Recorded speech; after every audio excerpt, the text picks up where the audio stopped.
Okay, we are live. So Doyle, welcome to Thrivecast. Thank, thank you so much for having me. I met Doyle, maybe a couple of weeks back, I believe, and we've had conversations. These days, I'm meeting a lot of people on LinkedIn, and Doyle's one of the people that I met. He owns and manages a company called as Comprise. And for all of our listeners, it's a premier media relations company. He's at an interesting location, Denver, Rocky Mountains, and I did not imagine building a media relations company from that particular place, but he surprised me. What I found interesting, Doyle, about you is that you have an a la carte set of services, pretty much like a full scale set of services, all the way from media relations to investor relations to being a PR company enabling content strategies and SEO optimizations.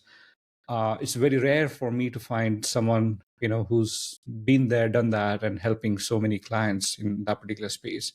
So Doyle, again, welcome. Could you maybe introduce yourself? I probably butchered a lot of that introduction. Maybe if you can, say from your own from your own terms.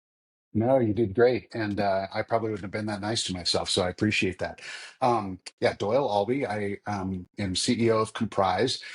We have been in business about 33 years. And to answer your question, why do we do all these different things? And it really comes back to the name of the episode, right? PR does not mean press release. It did at one time, back, and I won't date myself and tell you the years, but you used to learn how to write a press release in such a way that it can be edited on the paper and it can be handed off to the copy boy at the newspaper. So it literally was kind of the stock and trade. And it's still an important tool. It's just not the only tool. And so what we like to look at is more helping our clients expand their brand authority. So let's expand on the press release for just a moment. If I send out the best press release ever, and they go to my website and my website is awful, or it doesn't say the same thing, it doesn't even look like the same company, I just wasted that press release. So we like to think of communications as a chain, and every link in the chain is important. And so do we do every single service for every single client? We don't. We do for some, and we can for all. But what I think is important about that is, let's say that as a company, you've already got a relationship with an SEO company and you're very happy they're doing great work for you. We won't come in as the PR firm and do something that's going to mess up your SEO strategy, because we understand that. So we can talk to the other team members, whether they're internal, whether they're other agency partners, and make sure that everything is working together as much as possible. And that really just extends your communication investment, just all the way out. And that's really why we rebranded our company in 2022, because we used to have PR right in our name. And I knew it was a problem when one of my longtime clients called me and said, "We love working with you guys. Who would you recommend to build your website?" And I said, "That would be us. We do." And we did. We built their website, but they said, "Oh, we didn't know you did that." And so that's why we backed off. So, still got the PR in the middle, but we want to be able to help our clients find their prospects and audiences where they are. And that's not always done with a press release. That's very interesting. And by the way, I did not notice that Comprise has P and R, and on your website, I'm now noticing it. You've capitalized it really nice. Very subtle. Yeah, very, very subtle. So maybe Doyle, most of our audience, are either startups, either they are tech startups, a lot more of them are verticalized startups, in manufacturing and healthcare, financial services.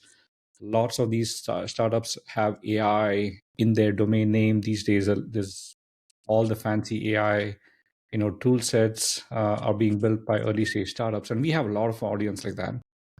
I have a couple of questions for you, right? And maybe we'll, we've what do you do, to their benefit.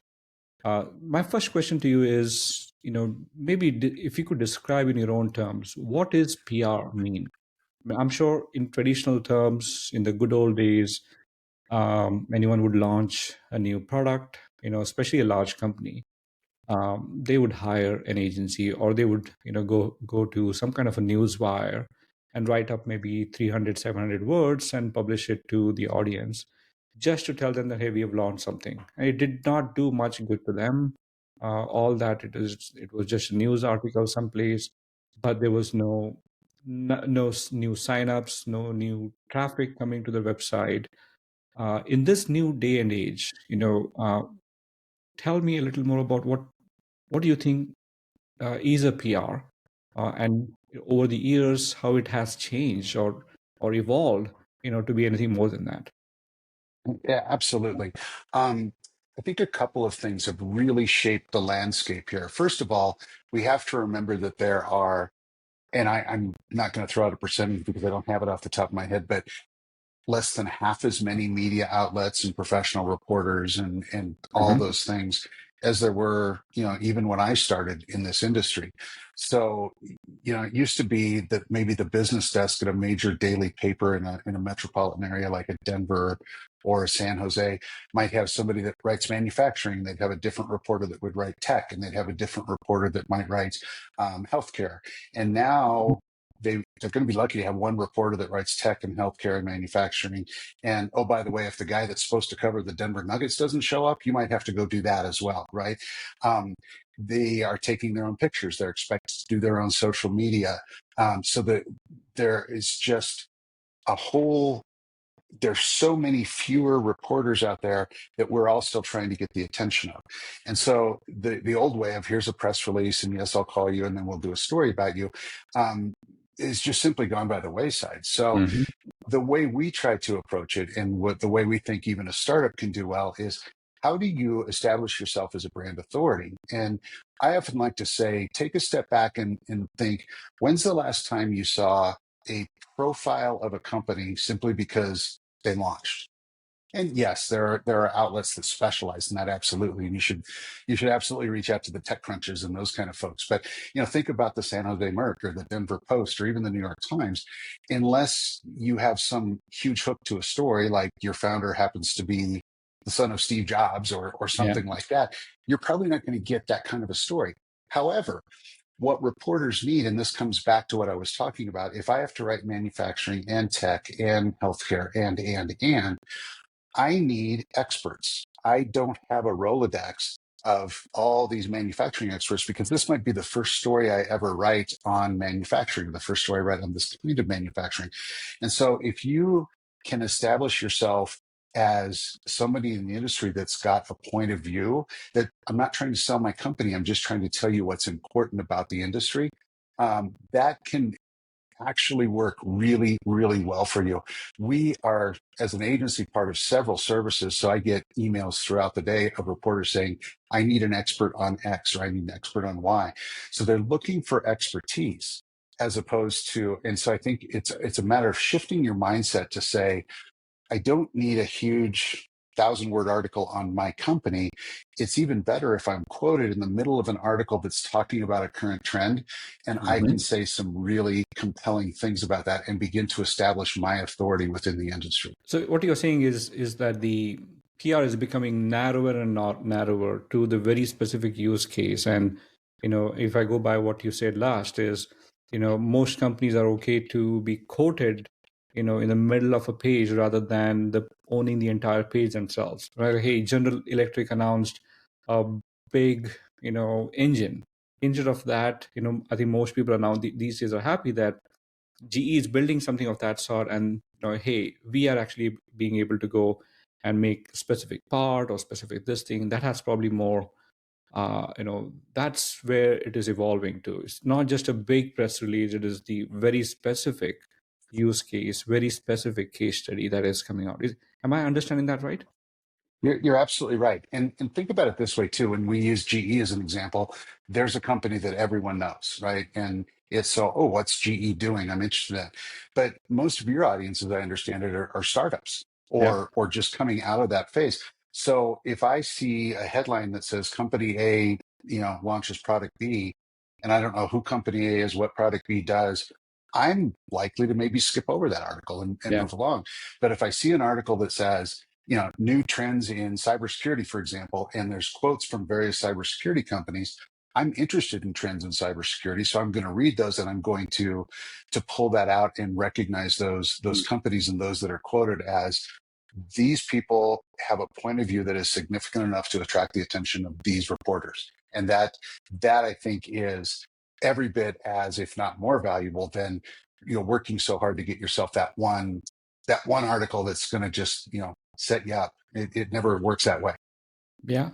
So, okay, if I get this right, in the good old days, and I'm guilty of it as well. I ran a PR team as part of the marketing in my previous company after we got acquired. And much of that was anytime we did a new launch, we would get the PR team to write a little about the product, and it used to go federated to a whole bunch of syndicated journalists across the space in the cloud. People who are writing about cloud, people who are writing about cybersecurity, cloud security, and they would pick nuggets from these, and these were given to them, like, hey, and then you can add it to set of things. um, I found that to be very you know uh, painstakingly difficult job to do, because now you're blasting it to so like hundreds and thousands of journalists, and one or two might pick it up, and somebody has to go follow up with them, hey, we've launched this something cool, please write about us and all of that.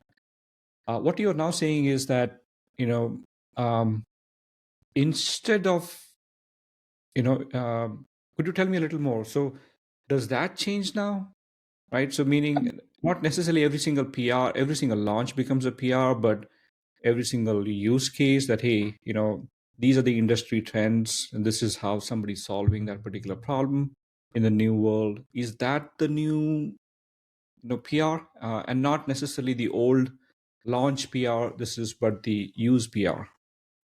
I think they both have a case. The unfortunate thing is, what's the old saying that when the only tool you have is a hammer, the whole world becomes a nail?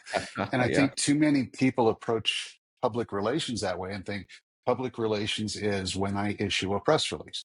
That is certainly appropriate for certain things, a new product launch, your Yeah. company launch, it's appropriate. It's just not the only tool in the toolbox, and it's really important to remember that. So, I'll give you a really good example. We work with a company called Vaisala, and they are based out of Helsinki, Finland, and they have the world's largest lightning detection system. So, if lightning strikes anywhere on planet Earth, Vaisala knows about it, and they know, Mhm. how the length of the stroke, where it hit, all those kind of things. And there are different types of. I'm not a PhD in lightning, but I've been around it for a while. Um, and they would, before we started working with them, they would issue a press release that had a lightning report that might have a headline that said there were this many billion lightning strokes last year on planet Earth, and it kind of didn't land very well. Because it didn't have context. It didn't. Is a billion a lot? Is that bad? Is that good? What should I expect? What can I take Context. out of this? Yeah, exactly. So what we did when we started working with them is said, let's take this apart a little bit and let's explain why this is important, what we saw, what trends we're seeing, how is climate change impacting this. And then we started to do really fun things. Once you've got the data, that's the hard part. We would do things like, let's do the top 10 national parks for lightning strikes. It's, by, and do it by geography. And so we broke it up into bite-sized pieces, and gosh, next thing you know, one of our bite-sized pieces made, one of those little infographics on the cover of USA Today. And so what does that do for their business, right? I can't buy that data, but they make a lot of different kinds of sensors. So when all of a sudden they go to, let's say, an automobile manufacturer and say, hey, we make sensors that can help with your autonomous vehicles or your self-driving, or, just even the spaces in between. And oh, by the way, we're the company that makes that detects the lightning. It does this. It does this. So it helps you bring some authority in, that you've got a third party reporter that said this is an interesting thing. This is important. So instead of just saying, hey, it's me, you can say, hey, it's me, and did you see me in USA Today? Or even verticals are very important. They make a lot of things for weather, obviously. And so there's an outlet called Roads and Bridges Magazine. And if you don't run a snowplow fleet in Denver, Colorado, you may not want to read it, but if you do, it's really important. And so even getting into those vertical publications, while they might not seem as much fun as a Wall Street Journal or a New York Times, they can be very, very important for your business. And that's very interesting. So maybe let me ask a follow-up question on that one. I know most of the startups don't do this today, right? Either they would do, some kind of automated press release, as part of the launch, but they don't partner with journalists. They don't um, create a syndicated network or use an agency to spread the word around, that like what you did for the Finlandish, lighting company. They don't use data, to essentially tell the story. They don't necessarily provide that context. Could you maybe take one or two more examples, like the one that you talked about, and touch upon how could an early stage startup benefit from the concept that you're talking about, right? I'm sure that you offer Absolutely. services, and we'll touch upon that a little bit later. But if they're an early stage company, maybe 100K to $1 million of revenue, essentially they have gotten some kind of a product market fit. There's customers coming to them. They're able to sell. They're starting to scale now. What would you propose to them to consider in their journey?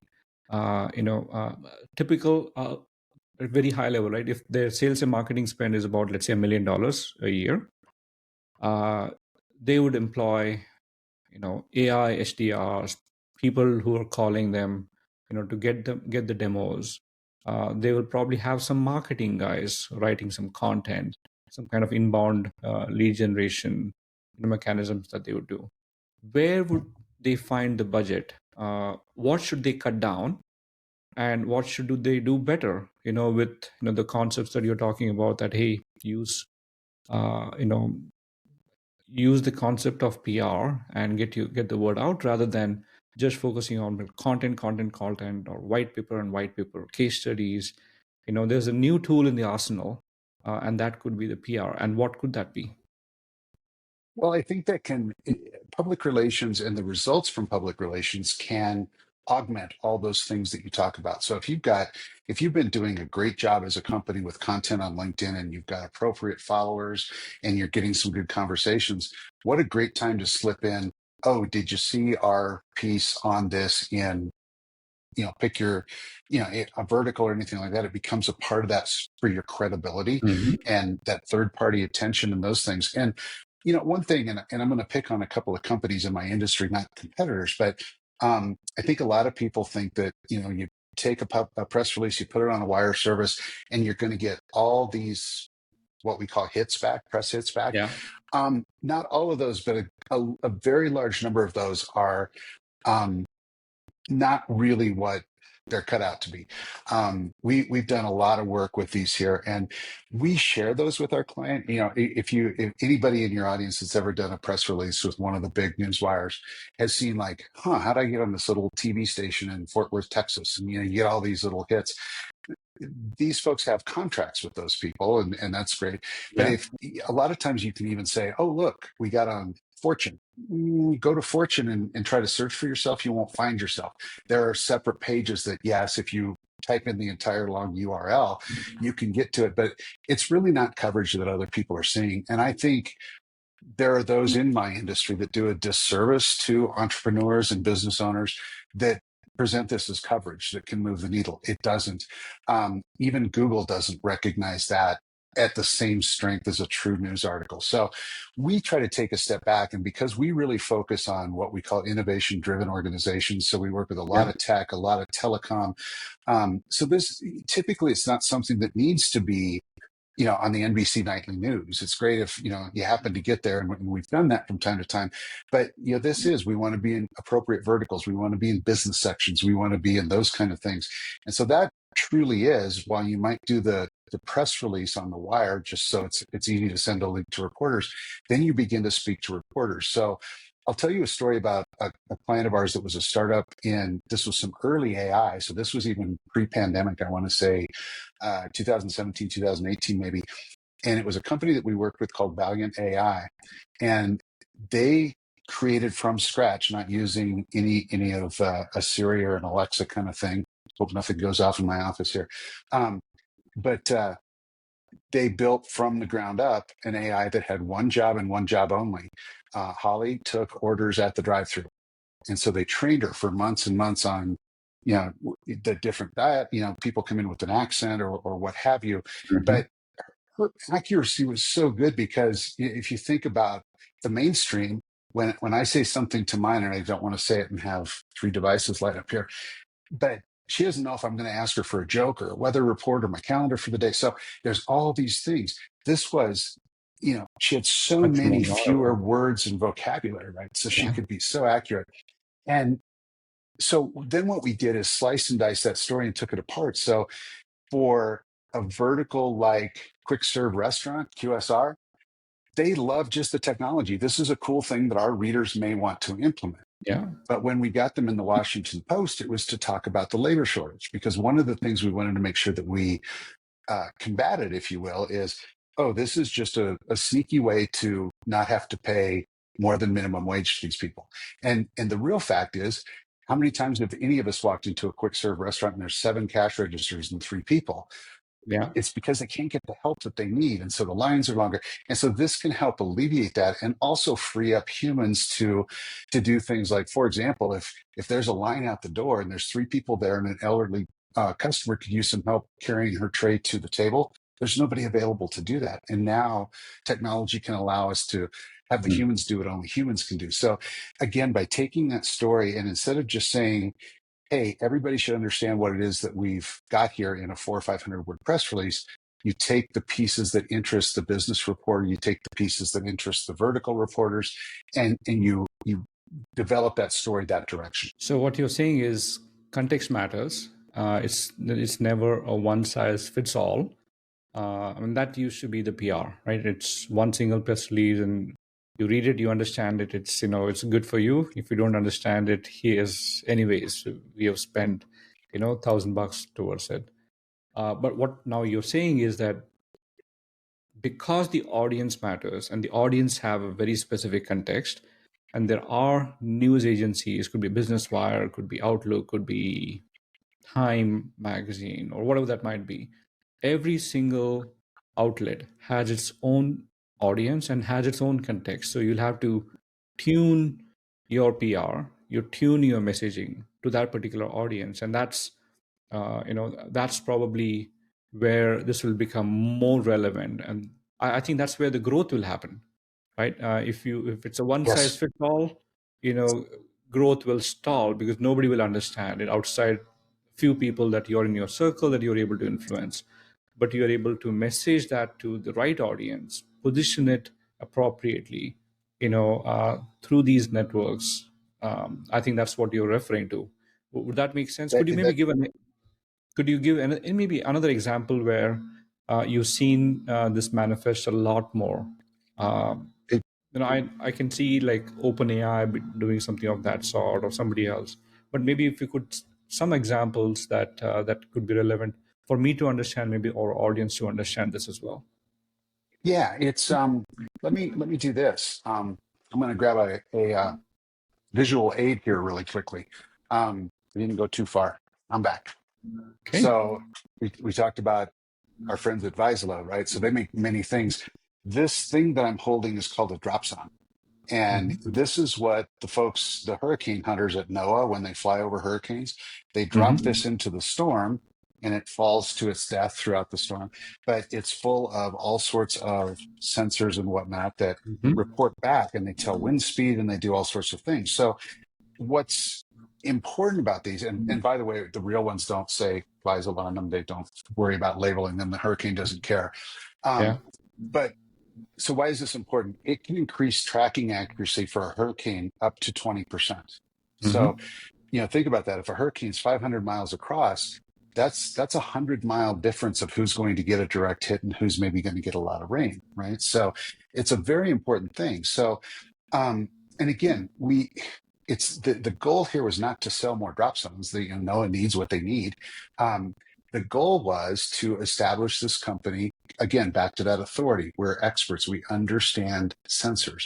And so early in a hurricane season, we took about 20 of these, which is why I have one hanging in my office here. And we sent one to ABC, CBS, NBC, the Weather Channel, et cetera, et cetera, et cetera, and gave them a complete kit, and showed, got some B-roll footage from NOAA of here's the hurricane hunters, because think about how news cycles work. When a hurricane's coming, 24/7, right? Here comes Hurricane Gordon or whatever the case might be. And they're looking for things to talk about in between, here's an update, we know this. And so we've got this great photo of Al Roker holding one of those on NBC Nightly News. And so again, are we going to sell more drop zones? We absolutely are not. But when a salesperson calls on, again, use the example of an auto manufacturer, or let's say I need to go to a clean room manufacturer. Visol also makes parts and sensors for those. We're the guys that track the hurricanes or help track the hurricanes. Yeah, That's a credibility boost that can't come from a exactly. simple email. It comes from that third party. Interesting. You talked about credibility. I think PR can increase the external credibility of somebody else talking about your product rather than you really talking about it. I think that's what you're trying to get to. That if you You're if you say that, hey, I do one, two, three, four things, I give you the best return of investments, and we solve the world hunger and all of that, that may not have enough oomph in that particular message. But if the hungry people are telling you that, hey, we have you know we've used their service and it has solved our hunger, or let's say another agency would have, I think the external parties, and I think the PR can be used to essentially get their buy-in, the external parties buy-in, which you can actually use it, to get more audiences as well. This is beautiful. yeah, Yeah, we think that's really important. One of the things we say a lot is advertising is saying I'm great, and public relations is getting other people to say Yeah. I'm great, right? Or your company's great. But you're absolutely right. We don't think that the job is done when the article comes out, or the television news broadcasts the story, whatever the case might be. We think that's the middle of the project. Now the next step is, how do we get that to more of our prospects, more of our customers, more? How do we turn that into a sales tool? How do we repurpose that? My favorite example is I love the Wall Street Journal, and I try to read it every day. But yesterday I had a very, very early meeting with some folks overseas. I didn't read the journal. And you know what I didn't do today is go back and read yesterday's journal. So if there was an article for me that I missed, it's probably going to stay missed for some time. But if the company that it was about that and it was a perfect thing for me to buy, it would be interesting for my business, sends it to me, or I see it on LinkedIn, or I see it repurposed, boy, that's great. I understand what the journal is. That's a perfect article for me. I'm sorry I missed it, and we can go on. And I think too many folks just kind of get the hit and then move on.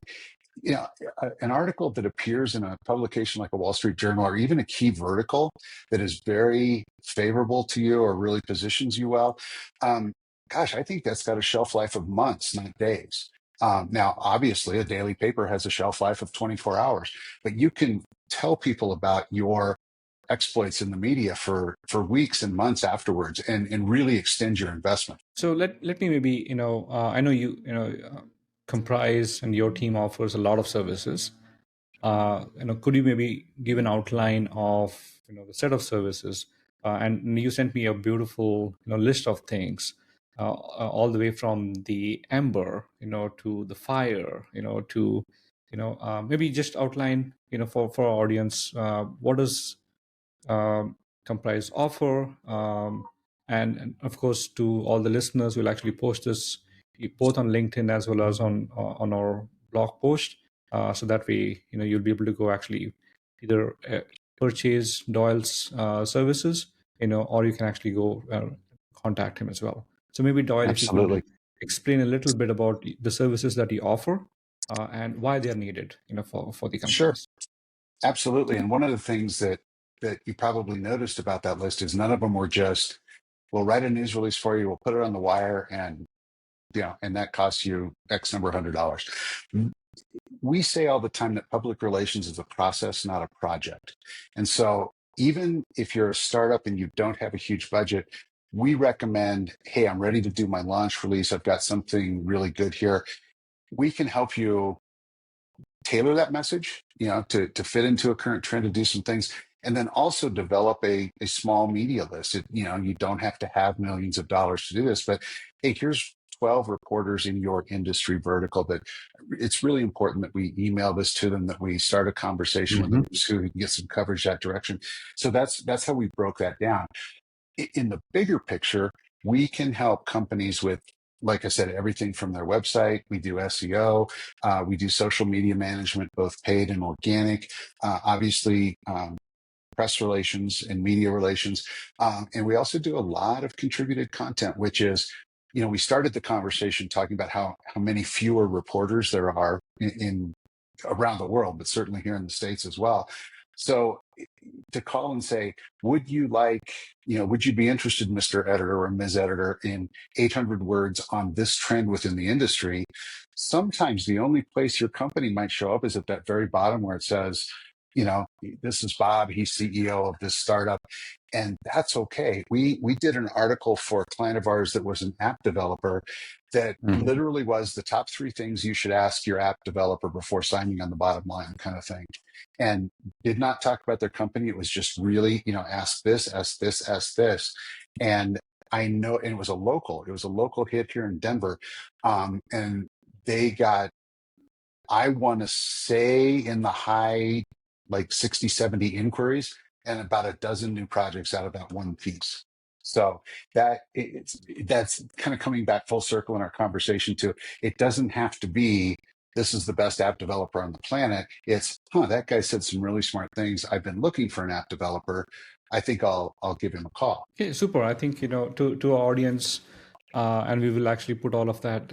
What I loved, Doyle, about, the way that you've offered it is all the way it starts with a Spark, which is a very smallest, set of services that you offer, somewhere ranging between 1,200 bucks. That's really the cost of 1/10 of a marketing person, right? Right. And especially here in the US, and it goes all the way up to like maybe 8-9 thousand dollars, all the way from like SEOs and creative services and you know design elements, email marketing, website development. This is Exactly. wonderful. This is wonderful, and we'll make a note of that. Anything that you have learned maybe in the last 3-4 years or so, where maybe if you can tell maybe something um, as an advice to the startups that are listening to this, uh, things that have gone wrong, things that did not pan out well, things where the funding was there but the return was either inadequate or completely awry. Yeah, I think, and I won't call anybody out by name, but by observation, I think it is a mistake in today's media landscape to try to do things old school, right? And where I see startups really kind of stub their toe in this, and honestly waste money, is I did a press release, then I did another press release, and what's my next press release? Then I did another press release. When there were so many opportunities for them to have someone get on the phone with a reporter and say, hey, this guy is revolutionizing the way that this happens, or here's a brand Mm. new approach to this, or here's something new and different here, and get some of that traction going. And one of the other biggest mistakes I think, especially young companies make, is they kind of have the impression that I don't want to be in my local business journal because I really want to be in the Wall Street Journal. And if I go here first, then the Wall Street Journal won't care. uh, the Wall Street Journal does not care about that. And in fact, if we were to pitch a reporter on your behalf to the Wall Street Journal, I promise you one of the first things they would do is Google and then say, you've not even been covered in your local business journal. What are you Yeah. calling me for? Short of something really, really revolutionary. So it's to build that up. And you know what? The other thing is too, if you're brand new at this, you might make a mistake. You might say something in an interview you're not crazy about. Let's do that in the local business journal and not the Wall Street Journal, so we can work on those kind of things. So I think that's always a problem. And it's, I also think that too many companies treat a launch day like I'm going to set off a bomb and everybody's going to know about it. I mean, we have to remember that literally today, there are thousands of news releases being issued, Yeah. literally thousands. Every reporter is coming in today to an email box full of what we call pitches. It's emails from people like me and my staff and other companies like me that are saying, please cover this, please cover this, please cover this. And so you've got to think about how you break through the clutter. And that is really difficult. Now, if Apple decides today that they're going to launch a you know, new toy, you bet they're going to get covered and like crazy, right? But if you're not Apple and you don't have that kind of following, how do you build up to that? It's going to be a series of singles and doubles versus a single home run, and that's how you're going to win the game. That's super. So I think maybe if I can summarize it, if you're a startup, behave like a startup, don't act like a grown up.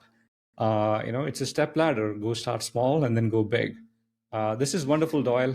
This is, I know we are out of time, and thank you so much for sharing all of the insights. It's always wonderful to talk to you, because you come from a completely different sphere. Media relations is not my cup of tea, and every time I talk to you, I learn quite a bit, Great. in that particular. Thank you so much Like, again. It was wonderful to host you. I really appreciate you being here, and we'll make sure that we put everything up. If anybody has any questions, I'm more than happy to answer emails. So Okay, will do.